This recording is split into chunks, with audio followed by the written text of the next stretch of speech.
The Tianjin Troika sent a message to US President Donald Trump and especially the Oval Office and the administration there that they will not be bullied.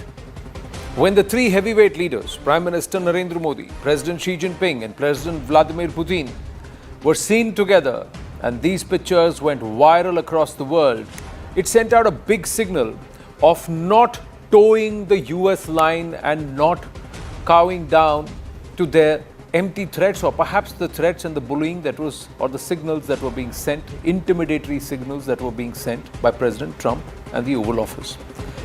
Signs of a new global order also taking shape. We are far away from a Russia, India, China trilateral, but these three nations perhaps coming together and somewhere the global south galvanizing around them. And now it's a healthy mix, not just of the 24 nations that were represented at the SCO, but overall about 105 to 110 nations worldwide that are coming together. And perhaps this will take shape further in the BRICS Telecom, the virtual meet that the Brazilian president has called, and Foreign Minister Jaishankar is going to be a part of that. Now, Team Trump has been using rhetoric, which many naysayers and cynics have also echoed and justified.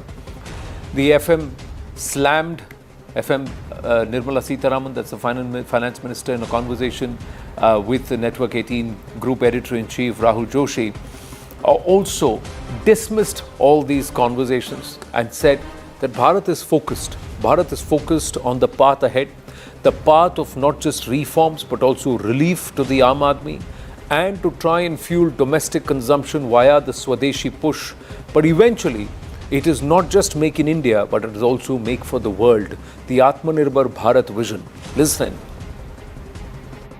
Brahmins are being are the ones who are benefiting out of it. Oh, you Indians, us Boston Brahmins. Yes, Boston Brahmins. Oh, you Indians, you don't understand this Russian oil purchase is to help Brahmins to benefit of it, and you are being fooled.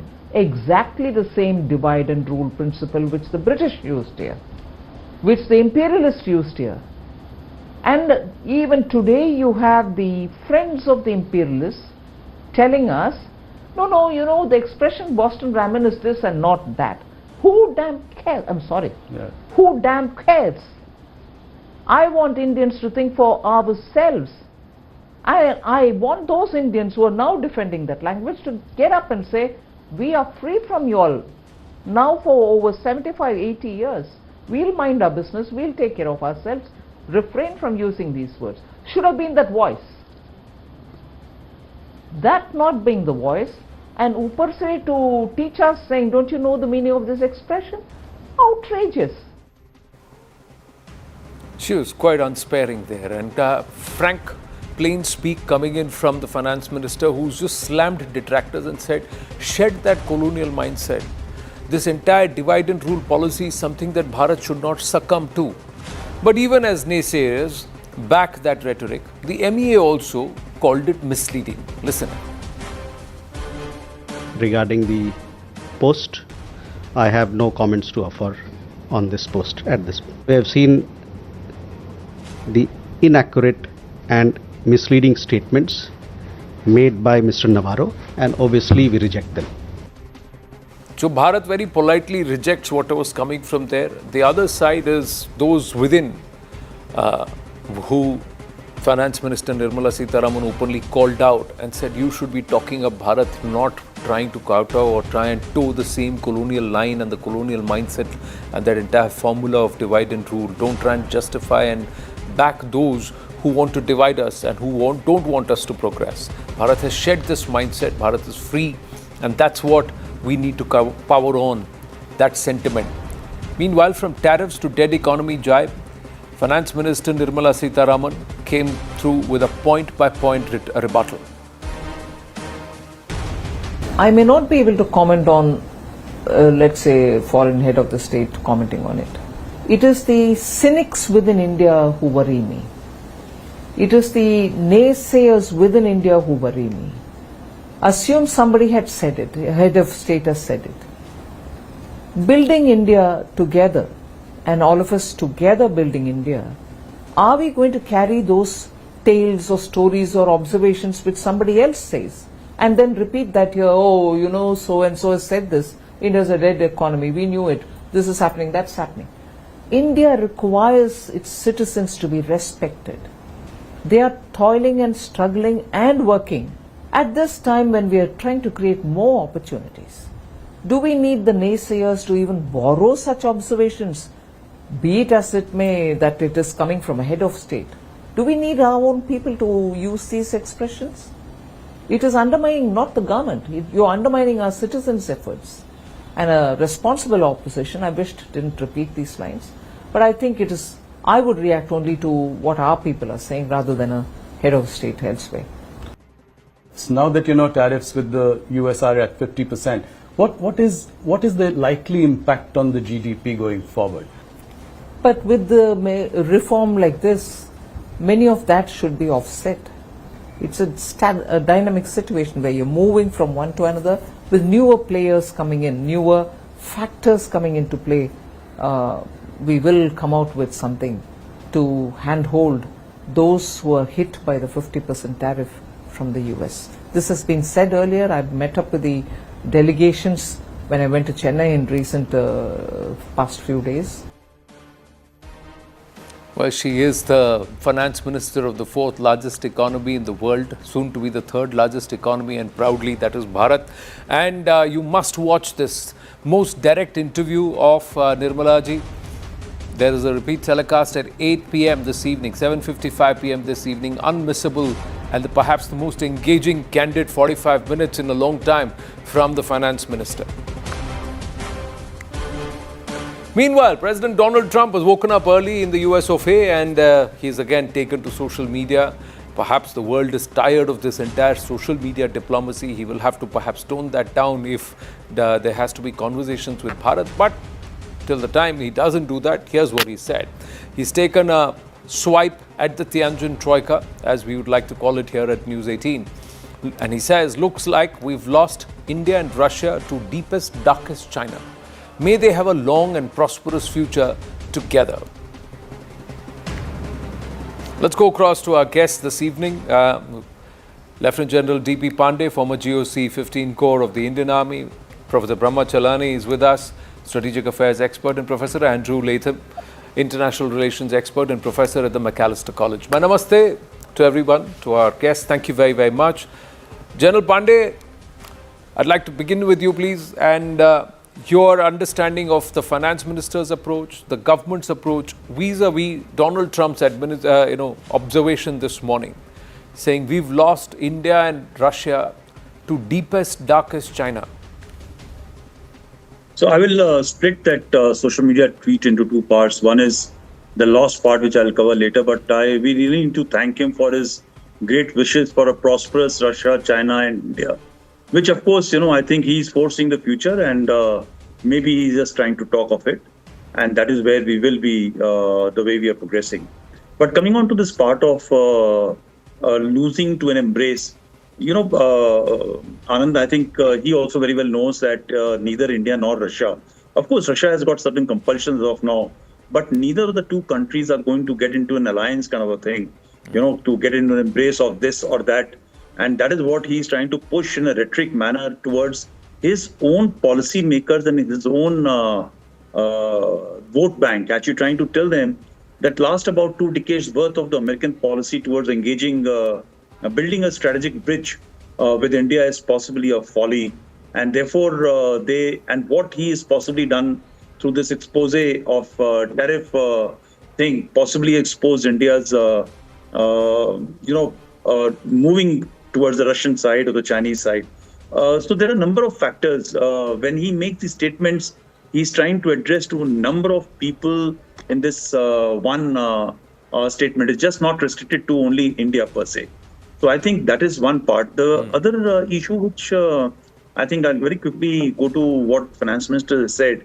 I think we have been discussing this point on your channel as well, that while our growth will possibly take a hit for by a percentage point or something, but the fact is that this is too early to start thinking about it, because even there are other countries who are now rallying and opening up the market, because everybody who's hit and is not trying to keel and kneel, bow down to Trump's diktat, like the European Union and others. There are large number of people. In fact, the entire global South, you got the major partners of BRICS. Everybody is trying to diversify, including Japan, which is now starting to turn.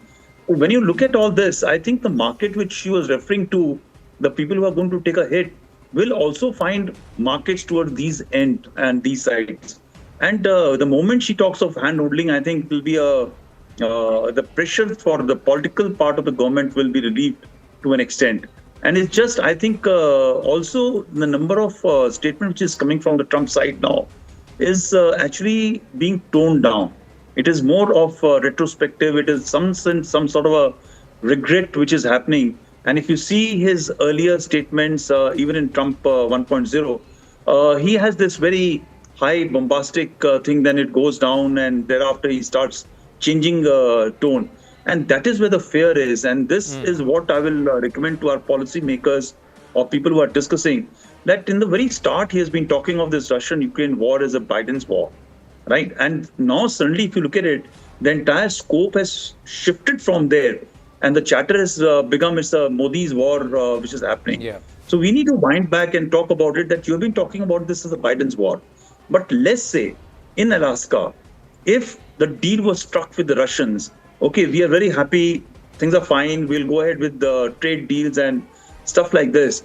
What would have happened to Indian strategic autonomy if we had changed the tone and tenor of our trade engagements with Russia and what we are doing? So, I think what we are doing is fine. The way we are engaging with the world and with China and Russia is the way we should.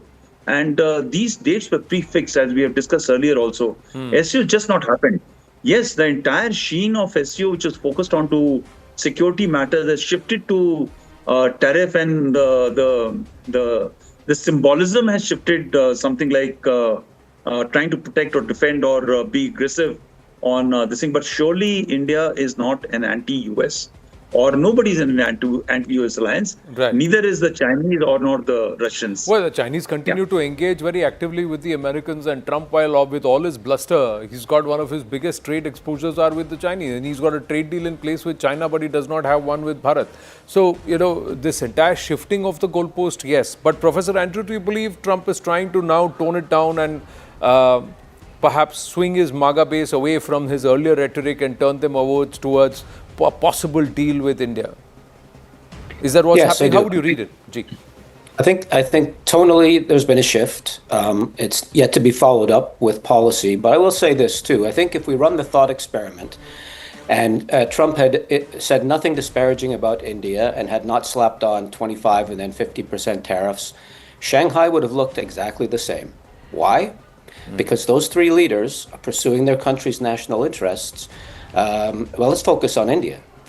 India has an interest in détente with China, reducing tensions.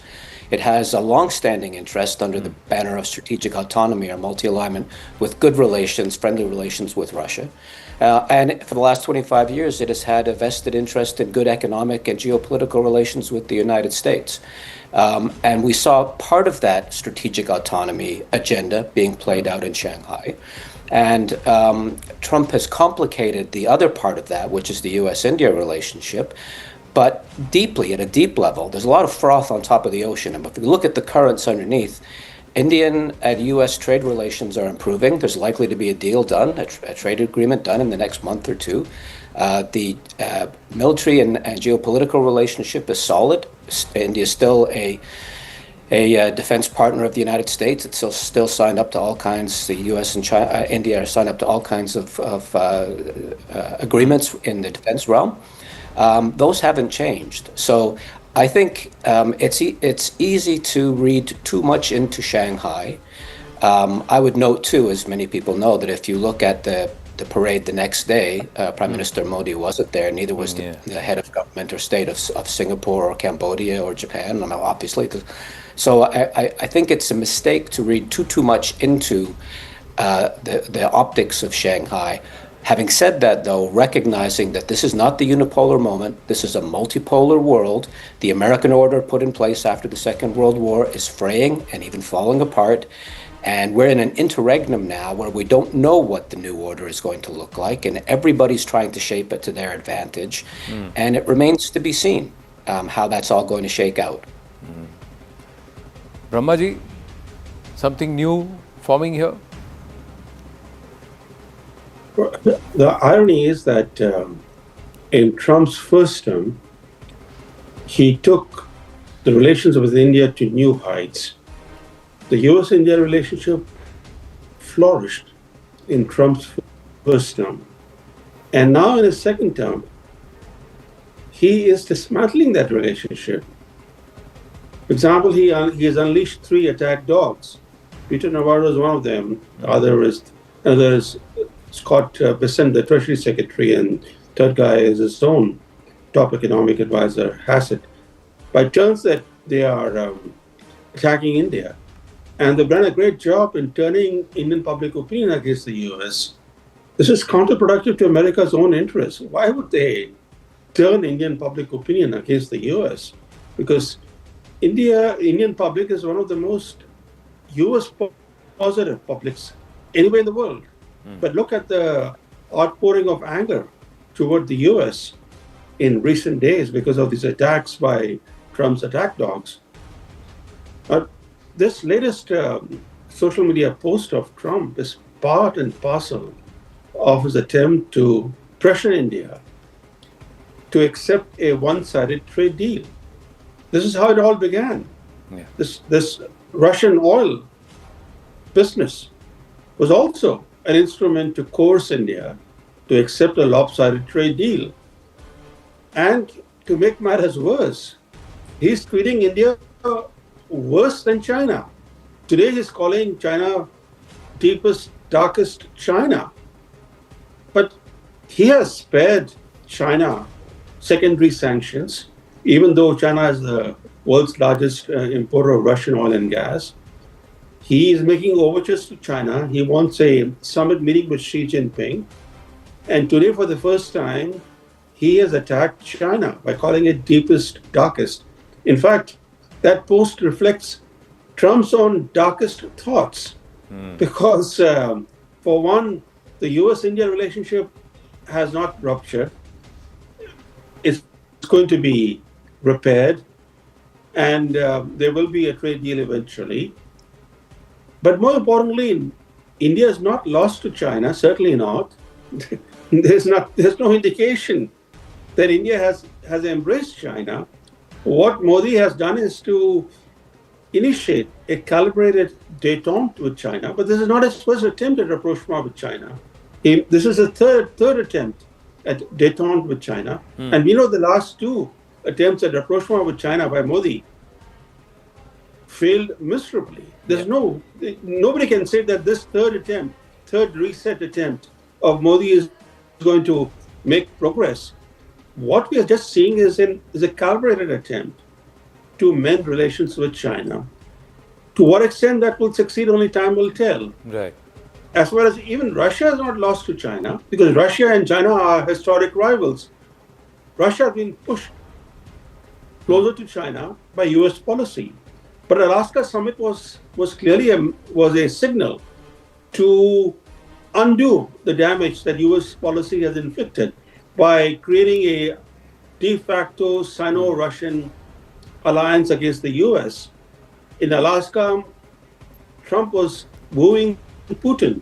He appeared to recognize that US policy needs to change and Ukraine war needs to end so that this Russia-China axis can be broken. So Russia is also not lost to China. So I don't think we should take anything that he says literally, because he says one thing one day, another thing other day, and today he's saying something, and nobody will be surprised if tomorrow he makes overtures to India. But it's important to note that he and his attack dogs have not taken on Modi, not criticized Modi at all. In fact, his attack dogs have been calling Modi terrific leader, great leader. The White House says officially, in a statement, said that Trump enjoys a good personal equation with Modi. So they're making sure that the diplomatic bridges with Modi are not burnt, and the whole attempt is to keep pressuring India, mount pressure, so Right. that India capitulates. But that's a miscalculation, because India will not capitulate. In fact, this will only harden India's approach. In fact, halfway through, Piyush Goyal was mentioning this, that already trade is at about $43 to $44 billion, and last year it was about 85, and we are not even halfway through the whole financial year. So trade is really on the up. So how much of an impact it's going to happen, we have to wait and watch. But Professor Andrew, is Trump's belligerence on social media, this Truth Social, X, etc., is that what is perhaps derailing matters? From Operation Sindoor, from the time Trump announced the ceasefire and jumped the gun, you think those are the signals from where things have started becoming strained between, say, Bharat and the US? Is there a reason why Prime Minister Modi is not actively engaging with Donald Trump, because he does not know what Trump will go out and put out there unless it's a face-to-face conversation which is properly on record? No, I think that's exactly right. President Trump is not being terribly helpful in terms of advancing the India-US trade and geopolitical agenda. But if you draw a distinction between the Oval Office and the State Department and the Pentagon and the deep state, the blob, whatever you want to call it, at that level, at that second level, the relationship remains solid. But it's at the level of the histrionics and the theatrics of Donald Trump on Truth Social, and I think he was even on X the other day, that's complicating things. He's not entirely geopolitically tone deaf. For example, he has not gone after, either personally or through his attack dogs, as one of your guests put it, gone after Prime Minister Modi in all of this. It's been very generic. India, China. He's left open the possibility of a face-to-face with Prime Minister Modi, for example, without insulting him or making it. But if I were the Prime Minister of India, I would be very wary about sitting down with Donald Trump, because you don't know how he might spin this, right? He's been very polite vis-a-vis the Prime Minister to date, but that might change tomorrow. We don't know. And then the Prime Minister has to consider both the geopolitical dimension but also the domestic politics. Historically, it's been the case that US presidents have been more popular in India than in the United States. And that's not the case anymore. And that's going to have at least medium term, if not long term, repercussions. I remain, though, pretty optimistic about the Indian-US relationship. India will never be part of the US bloc. It'll never be part of the Chinese bloc, and it'll never be part of the Russian bloc. It'll be pursuing its own autonomous interests, and sometimes playing nice with Beijing, sometimes playing nice with Washington, and sometimes playing nice with Moscow. And there are lots of other capitals with whom they will sometimes play nice as well. That's the world we're in now, multipolar. The American system that was constructed after World War II, as I said, is fraying and falling apart. And we don't yet know what's going to replace it. Right. And that's what these leaders are kind of tentatively trying to figure out, what comes next. But Professor, did this Boston Brahmins retort or jibe by Peter Navarro, or reference by Peter Navarro, surprise you? Well, again, Boston Brahmins refers to the intellectual class at Harvard, so he doesn't even understand exactly what he's saying. If he was going after the Brahmin caste in India and its diasporic dimension, he missed the point. He shouldn't have said Boston Brahmins, because that means something in American political parlance. It means the Harvard intelligentsia. But it doesn't help. It doesn't help. There's not a diplomatic bone in any of Trump or any of his inner circle. And that's what's complicating what needn't be a terribly complicated relationship. He's got 3.5 years left. He could repair the damage. I don't think the bridge is burned, but it needs some repair work. And then we don't know what's going to come after Trump, or who's going to come after Trump. I rather suspect that anybody would be an improvement, but be careful what you wish for, because it might be something worse. Well, in Sanskrit, in our scriptures, there is a concept called sthita prajna. And when you say sthita prajna, means that you have to exercise restraint and hold. The idea is not to give in to provocations immediately. Hold, exercise restraint, wait, weather the storm, and then react, respond as is adequate as per in today's parlance, it is strategic restraint. Now, but that's not something which is easy to maintain, General Pandey. How easy or difficult is it for Prime Minister Modi and for Bharat as an administration, as a government as a whole, to wait and look at jibes on a day-to-day basis and then say we reject it, no comments, and then just place these are the facts from my end? This is happening since April, actually since May, the Operation Sindhu. Anand, let's just look at two things. Firstly, whatever Trump is doing, it is only strengthening Prime Minister Modi, right? So when you are getting hard on after with the tariffs to strike at our agricultural sector, nearly about 40% of our people who are affected belong to that sector. And when Prime Minister Modi comes out and says, no, I don't bend for this, right? I'm ready to adjust everywhere else, but herein I'm not going to touch. Or, the garment sector. So therefore, there is an element which starts getting behind the Prime Minister to back him up, right? So all the negative statement which comes out, I look at it, in case this government is able to exploit it, is going to be a great advantage. The second is, when you stand up to a bully, right? In our part of world, or rather in the entire world, people want to see that, the Trump wave bulldozer has come and struck a India wall, right?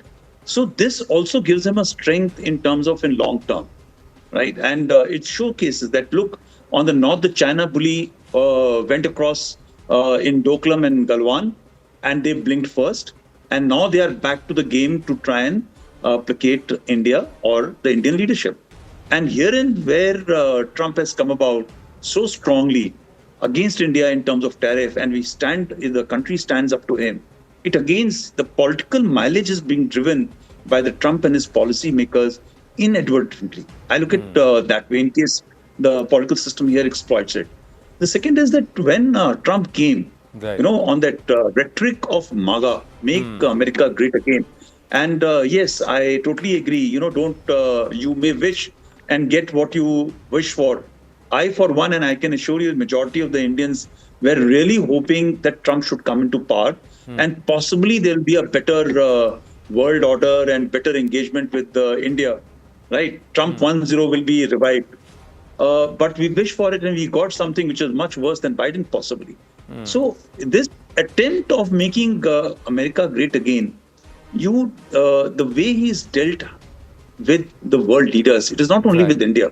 Right?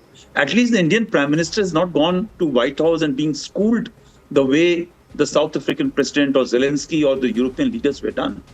I will not like my Prime Minister, who's leading 1.4 billion people, not even 1.4, if he's leading a country of even 1,000 people, you will not like to be sitting the way those people were sitting.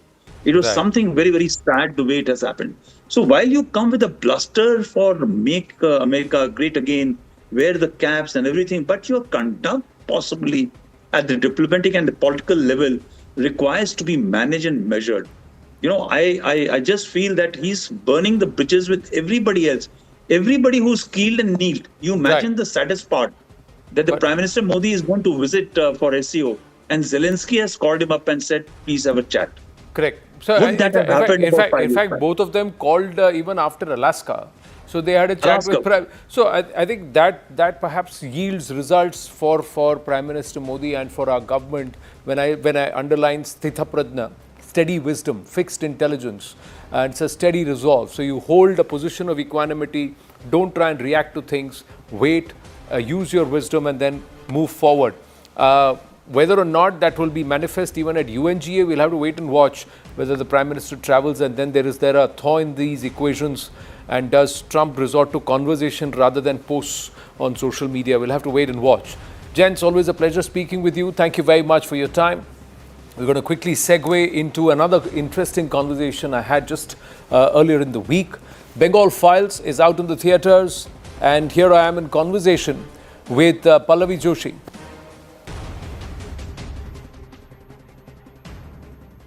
Namaste, Jai Hind, and welcome. It's another conversation I've been waiting to have, and I've had to wait 3 years viewers. 3 years to get this lady here back into our conversation spot and to have a conversation with her about films and the concepts and the topics that the Mia Baby together pick up. You know, issues that nobody wants to pick up. Pallavi Joshi ji, namaste. Namaste. And see, देखिए मैंने विवेक को दिया हुआ वादा मैंने निभाया. I'm so glad to see this. But let's start with this. Okay. What brought about this never again?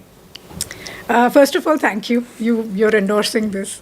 ये basically this is a very humanitarian term, so to say. हम कहना चाहते हैं that never again should there be this kind of violence. Never again should India be partitioned. Never again so many people should lose their lives. Never again do we have any kind of communal tension. So there are a lot of positive things attached to this, and we are taking a stand and saying never again. But between Kashmir files and Bengal files, what was different? What was stark? What was more stark for you or more shocking for you when you went through the research and realized what's happening? I think Bengal, because the Kashmir narrative has been around for a very long time. Although we didn't know the reality of Kashmiri Pandits and what had happened to them, but the general discussion of Kashmir was always there, yes, in the mainstream. So we knew there was unrest, we knew there was terrorism, we knew there was a lot of people had to leave the valley. Of course, we didn't know that an entire community has left to never go back again. But as far as Bengal is concerned, all we had heard up till now is that there is a lot of illegal immigrant issue there. Direct Action Day, I had heard somewhere earlier, but I hadn't studied it. I didn't know about it. I didn't know about the Noakhali genocide until I started researching. And then because I've always been fond of history and I've generally been reading a lot, it was only when we started with the research of Bengal files that I realized that, oh, हाँ, ये मैंने पढ़ा था, ये मैंने पढ़ा था, ये भी पढ़ा था. So it was only during the research that I actually started connecting the dots. I thought these were like isolated incidents that have happened. But then a pattern emerged. And that was more shocking to know that 78 years after our independence, things like these are still emerging, and we don't want more parts of India to be taken away. Thankfully, after Kashmir files, this entire narrative of free Kashmir has stopped from all the universities, and people have now accepted that Kashmir has always been a part of India and a very important part of India. So we always keep discussing that, ठीक है, जब कश्मीर हुआ तब हम बच्चे थे. I was in my 20s when all that happened. तब हम कुछ नहीं कर सके. But let's not wait for another Kashmir to happen. Let's take proactive steps now. तो एक बार मतलब बच्चे को कहते हैं ना कि दूध गिरने के बाद उसके ऊपर बोलने से कोई फायदा नहीं है. You should be being forewarned is being forearmed. Correct. So I think that is what we are doing about Bengal, and yes, it came as a bigger shock than Kashmir. Bigger shock than Kashmir. So when did the research for this start? Work on Bengal files? Very surprisingly, even before Kashmir files was shot. Oh, really? Because we were supposed to go and shoot Kashmir files in the month of March 2020 when COVID happened and we were all sitting at home. So those 5-6 months when nobody had anything to do, the research team was on board. So we said that chalo iske upar research shuru karte hain. And in about a couple of months' time, the research started yielding some results and we started getting some good events out of it. So while Vivek kept concentrating on Kashmir files, the research team kept delving deep into this. And about 4.5 years later, we got a script in hand. And the research continued because even during the film, we needed to recreate certain scenes. So we needed pictures, we needed articles, which we have actually shown, the newspaper headlines of those times. We've shown all that in the film. So the research continued all the way until we were shooting. But 3 words that I'm going to ask you and why you said that. One is you said it's on DAD, that's Direct Action Day. So that is something which is itihas. Right. जो हुआ past. फिर आपने कहा there was a pattern. And then you're saying forewarning. Why? Okay. Now, if you've seen all our films, we always juxtapose the past with the present. Because it is our belief that you can learn a lot from your past. And you can learn a lot from your past only when you know your past. So there is so much of our past that we don't know. And I always say that, if there is an incident or two which has not been shared with the people, I understand. Sometimes the state can hide things for the greater good. But when an entire chapter of history is hidden away from the citizens of the country, then it's not for the greater good. It means that there is some sort of an agenda. And I am being kept away from my own history. That means that I'm liable to make some mistakes. Or repeat the same mistakes. And repeat the same mistakes without knowing. And what if the same pattern emerges again? What if we go through the same thing again because we don't know what we are doing? We have no reference to the past. So we thought that it's time to uncover the truth and tell people everything that we've gone through. Kashmir people didn't know exactly what had happened. So we interviewed a lot of Kashmiri Pandits. We got all the commonalities from their story and we presented them in a feature film form. So now this time we realized that when we talk about freedom, all the imagery that we've seen is about Punjab. And it was a bloodbath in Punjab, undoubtedly. But the playground for the independence movement, the playground for partition was Bengal. The entire divide and rule policy which the British started was implemented first in Bengal when they divided Bengal, the whole presidency on demography, East Bengal for the Muslims and West Bengal for the Hindus. And it was that time when, all the intellectuals and all the authors and philosophers, they all, rose against it. They started a movement which is also known as the Cultural Renaissance of Bengal. And the British had to reunite the presidency, only for Muhammad Ali Jinnah to suddenly think of having an independent nation for the Muslims. And then East Bengal was given away as East Pakistan. And during that time, Calcutta was almost equal in numbers of, Hindus and Muslims. I think Hindus were just a few percent up. And that's why this idea of Direct Action Day came into being, because they wanted to wipe out the Hindu population so that the British will be, and the Indian National Congress will be forced. They wanted to arm twist them into giving Calcutta back then, to East Pakistan.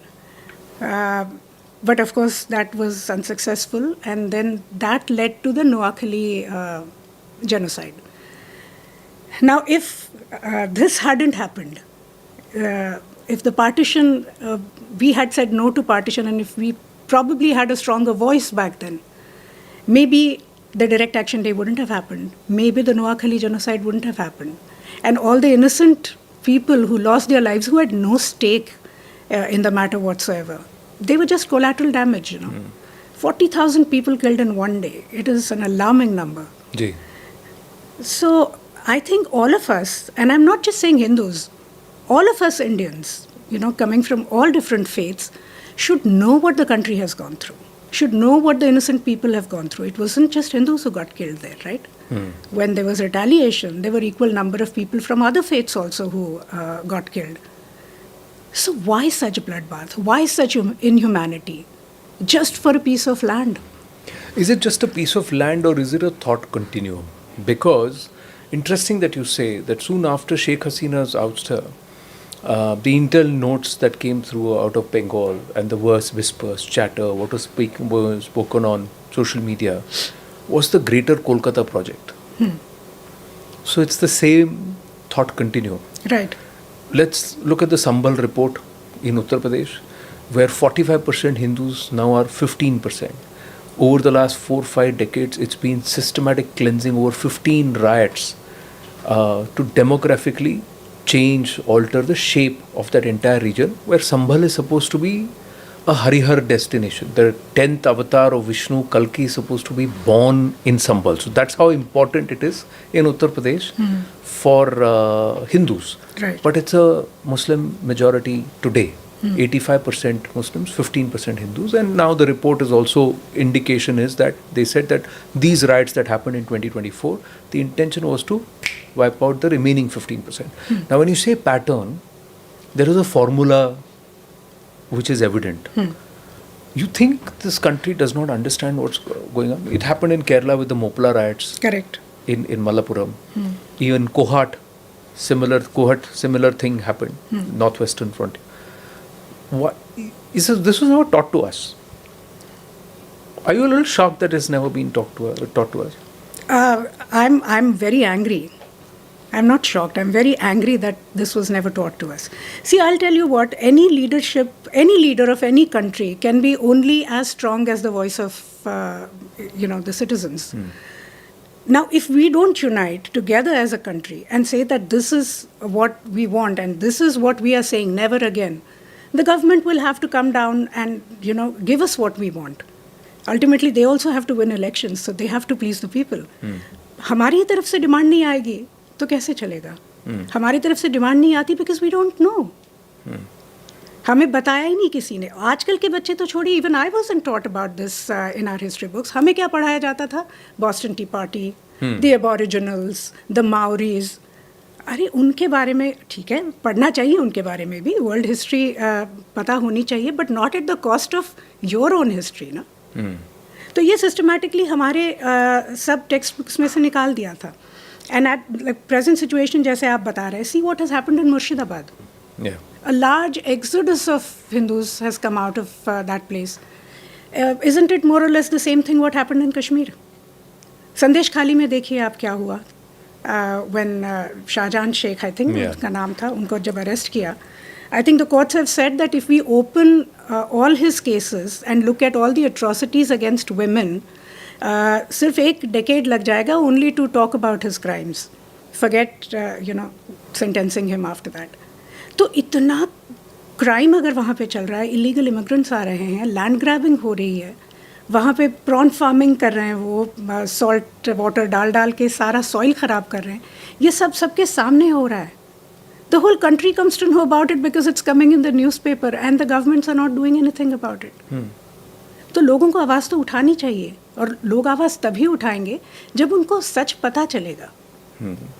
बहुत सारे लोग हमारे यहाँ newspaper नहीं पढ़ते, बहुत सारे लोग सोशल मीडिया नहीं देखते बिकॉज उनको लग रहा है that this is a place where everyone fights, and which is true.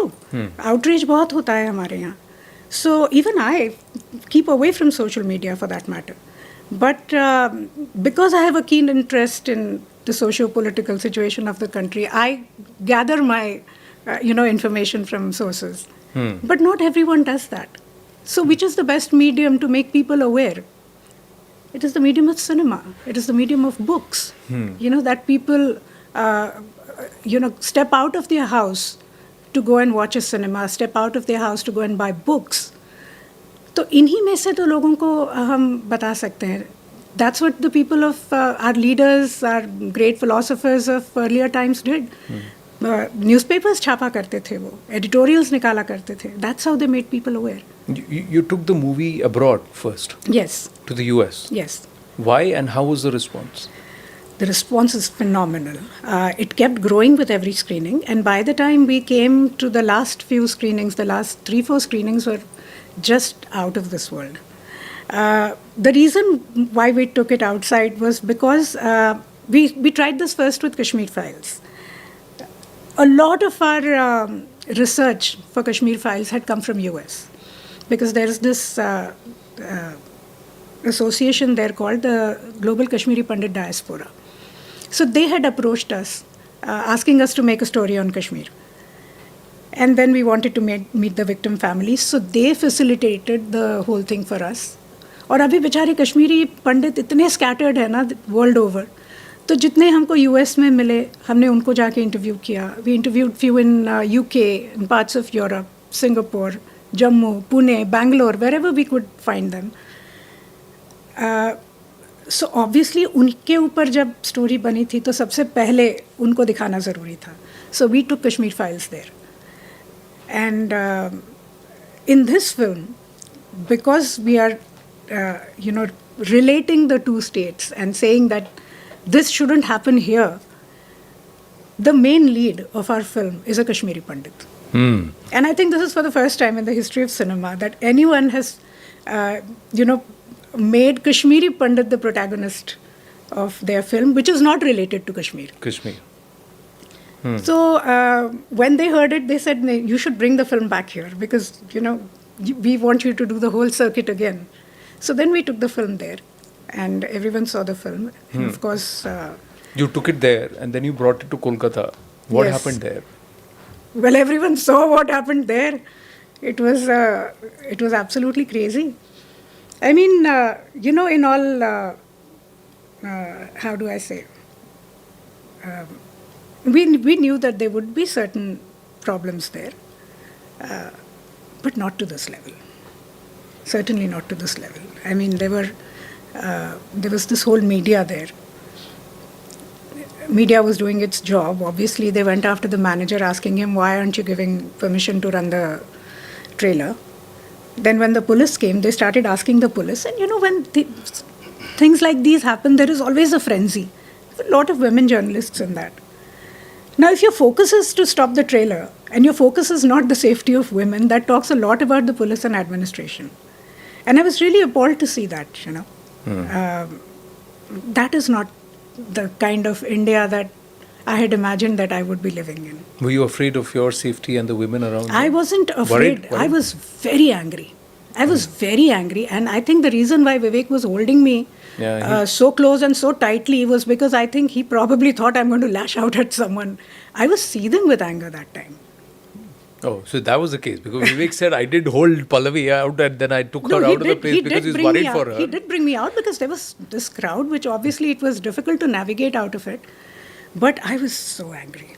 So that's the other side. You may have just lashed out there. I would have. And I sometimes, I wonder if Vivek had not held me back. एक दो लोगों को तो पड़ती थी. मैं बहुत चिड़ी हुई वो थी. फिर अलग लेवल पे कुछ और हो जाता. Bengal files, अलग Bengal file हो जाता वो. But the cast of the movie, you're revealing them. We're on the cusp of the release. Mithunda is playing a role.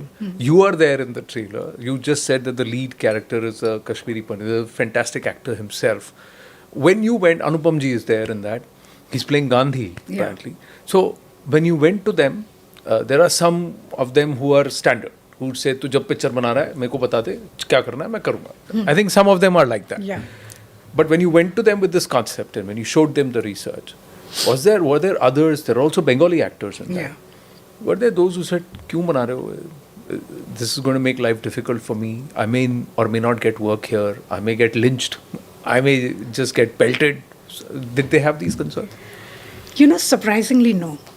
Everyone told us that you have to make this film. ये तो बाहर आना बहुत ज़रूरी है कि वहाँ क्या हो रहा है. Everyone said this, including Mr. Shashwata Chatterjee. And they all agreed to do the film. They heard the character. And when we narrated the film to them, they heard their character and they said, we are on board. All the Bengali actors. So nobody said, we don't want to do it? No one said it. But now closer to the release, are some having palpitations, second thoughts, they just want to stay away? हाँ, अभी तो मतलब डर सबको लगता है. तो कुछ लोग डर के मारे कुछ बोल देते हैं. Stuff that they shouldn't be saying about, because you should have some integrity as an actor, as an artist. Actor तो छोड़िए, as an artist, as a performing artist. तो आपने जिस चीज़ में काम किया है, जिस प्रोजेक्ट के साथ आप जुड़े हैं, उस प्रोजेक्ट को लेके आपको सच्चा रहना बहुत ज़रूरी है. You can't turn turtle, is what I think. You feel bad? Or was there any rapprochement after? No, because if the statements are made by some person and it is all over the media, I think the responsibility lies with that person to call and say that, hey, please don't misunderstand. Whatever I said was blown out of proportion. This is not what I had meant. ये सामने से तो आया नहीं कभी. which means they are sticking to what the press is printing. तो ये इतना सारा जो गुस्सा है ये कहाँ redirect होता है? अगली फिल्म में. So what's the next film? Before we come back to this. Next film we are working on a couple of subjects now.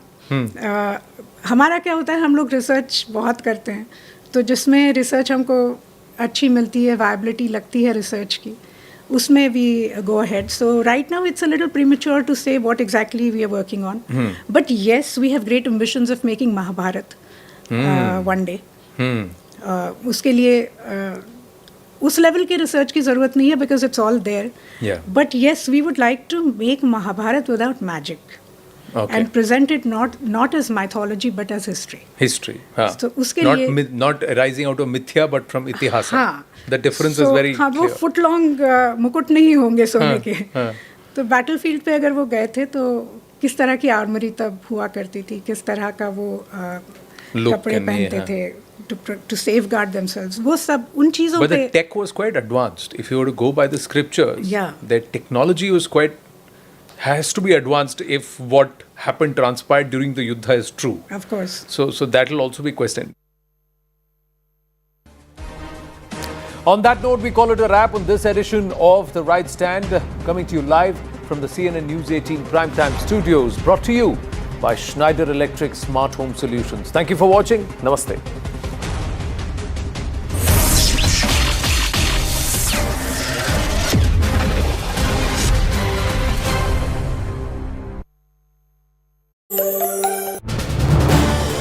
This is News 18 Network.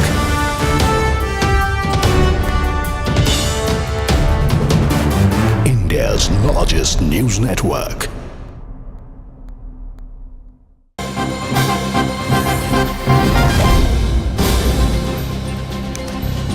All right, getting in breaking inputs. In fact, a big reaction coming in from the US President Donald Trump, who's remarked that he has lost India and Russia to the deepest, darkest China. May they have a long and prosperous future together. One need not deep dive into what he means by that, because the recent powerful imagery coming out of China, whether it was the SEO summit or that message being sent out to the US president by the Russian president Vladimir Putin, was enough, is an enough indication of why the US president Donald Trump has made that remark. This is also at a time when, remember, the EU has reached out to the Indian Prime Minister Narendra Modi. Just yesterday, they've had a conversation, Prime Minister Modi and the EU President, with regards to ending the war in Ukraine. EU has urged Prime Minister Modi to use its good offices with Vladimir Putin to end that war. And so clearly goes on to show that the US President is under tremendous pressure. Also to do with tariffs. In fact, it's after, for the first time, that the US President, while talking about mediating certain conflicts, has omitted the mention of India and Pakistan. Remember, that was a claim he had been making throughout, ever since Operation Sindoor commenced. And this is the first time he has abstained from making that remark. But in the latest big statement coming in is that the US President has gone on to say that we have lost India and Russia to the deepest, darkest China. And that also goes on to say that the West is clearly rattled, particularly the United States, with regards to the show of strength of the Troika that was on full display at the SEO summit in Tianjin, where we saw President Putin, Prime Minister Modi, accompanied by the Chinese President Xi Jinping. To add more perspective to this big breaking input, I'm joined in by Siddhant Mishra from the newsroom. Siddhant, take us through what you are learning with regards to what could have, in fact, propelled the US president to make such a remark.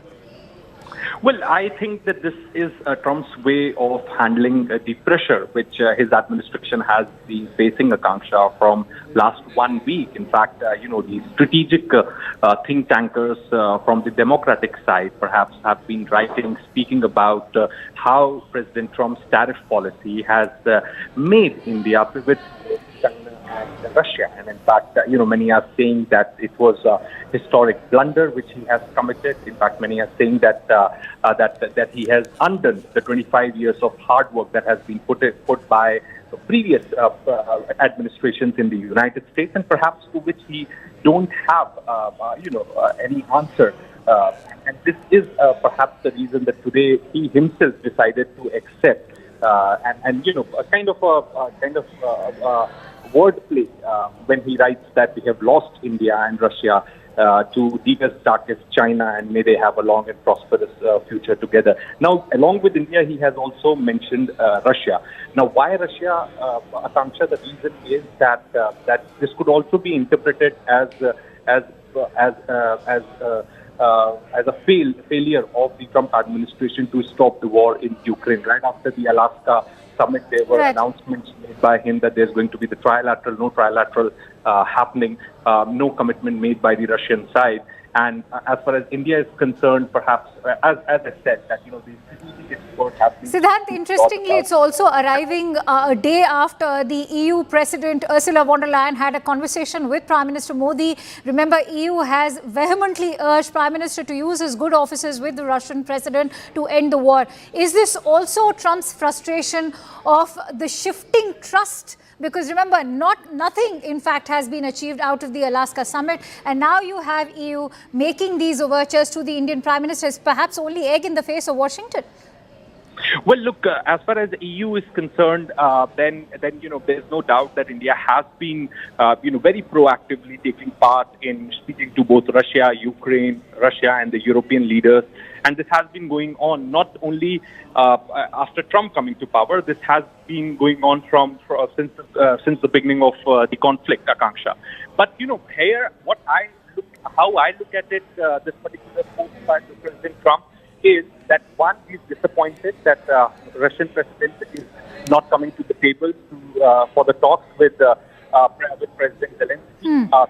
That's the reason that he has he has mentioned Russia. And with India, I think that because he does not want to look like somebody who has committed a strategic blunder. So he is confessing himself that we have lost India to China. Prime Minister Modi going to China perhaps was the end of the relationship with India. Perhaps that is how he wants to project the future of India-US relationship. That because Prime Minister Modi went to Tianjin and there was this imagery, camaraderie between the three leaders. And after which US has lost India. That's kind of a narrative which Donald Trump wants to build. He does not want to be criticized for losing India. He wants India to be criticized for spoiling relationship with the United States. Indian Prime Minister to be criticized and to be blamed for it. So, he's shifting the blame. All right. Siddhant, I'm so sorry to interrupt you there. In fact, I'm joined in by former diplomat, Ambassador KP Fabian. Ambassador, thank you for joining in. What's your assessment of what's running on Donald Trump's mind? I'm sure we all wish that we knew, but the happenings, the geopolitical happenings of the week gone by have perhaps led to this, because there was a lot of talk about how the powerful imagery from Tianjin could have perhaps propelled the US president into feeling so isolated. Well, I think, President Trump's pronouncements should be seen, holistically, because what he says today may not be what he says tomorrow. And let us also understand that he is under tremendous strain. There is the Epstein file matter, there is the tariff matter before the Supreme Court. So, and he has a habit of giving out his opinion almost every minute. Now, I don't think it is correct to say that India and China are going to align themselves against the United States. No, that's not correct. India is following a policy of working with as many countries as possible, depending on the issue. And India is keen to work with the United States also. But then you see, President Trump has to respond properly instead of, just making statements against India or the Prime Minister of India. So let us see how long will it take, but I am hopeful that this cannot last forever. How do you see it from the prism of Trumpian diplomacy, given that India has always made it amply clear that it believes in multipolar diplomacy and that for it to continue with its discussions, whether with Russia or China, one which is its neighbor, the other being a time-tested ally, is its own sort of tenet of multipolar diplomacy. And for the US president to be jumping the gun like this, how do you see this now shaping up the current dynamics in geopolitics? Well, it's like this. In the case of India, President Trump has taken it very personally. In fact, I would say that it is not that relations between India and the United States are going down. What is happening is that President Trump is angry with Prime Minister Modi for certain reasons which I have explained on so many channels. And he is taking it out on Prime Minister Modi. Now, my hope, I could be wrong, my hope is that the two of them will meet when Prime Minister Modi goes for the UN General Assembly in this month. But I'm also told by some media people in Delhi that he's not going. All right. So, Ambassador, where does this now leave discussions for the bilateral trade agreement? Remember, in fact, in an exclusive to CNN News 18, the Commerce Minister, Mr. Piyush Goyal, also has shared his hopes for arriving upon a first tranche of that bilateral trade agreement with the United States.